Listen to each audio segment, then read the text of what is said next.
Գիրք ծննդոց, գլուխ 21 Իսահակի ծնունդը Եվ Տերն այցելեց Սառային, ինչպես ասել էր, և Տերը Սառայի համար արեց ինչպես որ խոսել էր, և Սառան հղիացավ, և մի որդի ծնեց Աբրահամին, իր ծերության մեջ, այն որոշված ժամանակին, որ Աստված ասել էր նրան, և Աբրահամն իր համար ծնված որդու անունը, որ Սառան ունեցել էր նրա համար, Իսահակ դրեց, և Աբրահամը թլպատեց իր որդի Իսահակին, երբ սա 8 օրական էր, ինչպես որ Աստված իրեն պատվիրել էր, և Աբրահամը 100 տարեկան էր, երբ նրա որդի Իսահակը նրա համար ծնվեց, և Սառան ասաց. Աստված ծիծաղեցրեց ինձ, ով որ լսի, ինձ հետ ծիծաղելու է,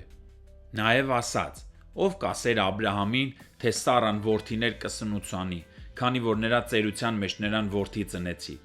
և մանուկը մեծացավ և կաթից կտրվեց, և Աբրահամը մեծ խնջույք արեց Իսահակի կաթից կտրվելու օրը, և Սառան տեսավ, որ Եգիպտուհի Հագարի որդին, որ ծնել էր Աբրահամի համար, ծաղրում էր, ուստի ասաց Աբրահամին. դուրս արա այս աղախնուն ու իր որդուն, որովհետև այս աղախնու որդին իմ որդու Իսահակի հետ ժառանգ չպետք է լինի, այս բանն Աբրահամի աչքում խիստ ցավալի երևաց իր որդու պատճառով, և Աստված ասաց Աբրահամին. թող աչքիդ ցավալի չերևա քո տղայի ու աղախնի խնդիրը, ամեն ինչ արա ինչպես որ Սառան է ասում, նրա խոսքը լսիր, որովհետև Իսահակով է քո սերունդը կոչվելու, աղախնու որդուն էլ ազգ կդարձնեմ, քանի որ նա էլ քո սերունդն է,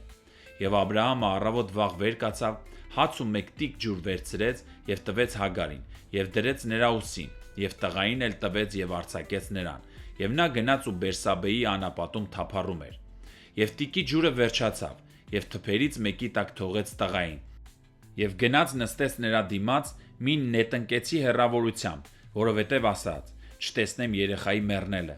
և դիմացը նստած իր ձայնը բարձրացրեց ու լաց եղավ,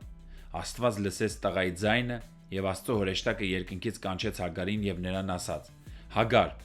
ի՞նչն է ցավ պատճառում քեզ, մի վախենա, Աստված լսեց տղայի ձայնը, որտեղ որ նա գտնվում է, վեր կաց, վերցրու տղային և բռնիր նրա ձեռքից, որովհետև ես նրան մեծ ազգ եմ դարձնելու, և Աստված նրա աչքերը բացեց, և նա մի ջրհոր տեսավ, գնաց և տիկը ջրով լցրեց, և խմեցրեց տղային, և Աստված տղայի հետ էր, և նա մեծացավ, անապատում բնակվեց և աղեղնավոր դարձավ,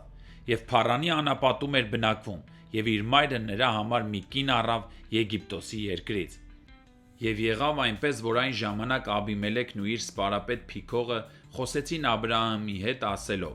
Աստված քեզ հետ է ամեն ինչում, ինչ որ դու անում ես, ուստի հիմա ինձ երդվիր այստեղ Աստծով, թե ինձ և իմ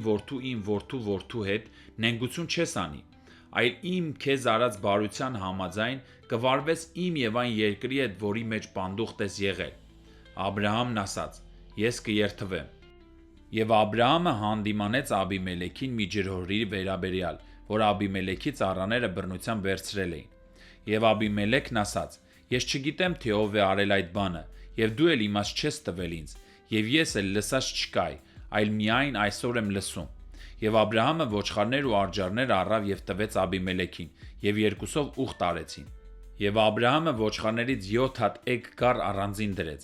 և Աբիմելեքը հարցրեց Աբրահամին. ինչի համար են այդ 7 գառները, որ դու առանձնացրիր,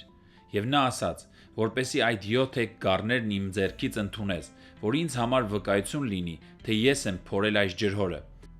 դրա համար այդ տեղը Բերսաբե կոչեց, որովհետև այնտեղ երկուսով երդվեցին, այսպես ուխտ արեցին Բերսաբեում, և վեր կացան Աբիմելեքն ու նրա սպարապետ Փիքողը և վերադարձան Փղշտացիների երկիրը,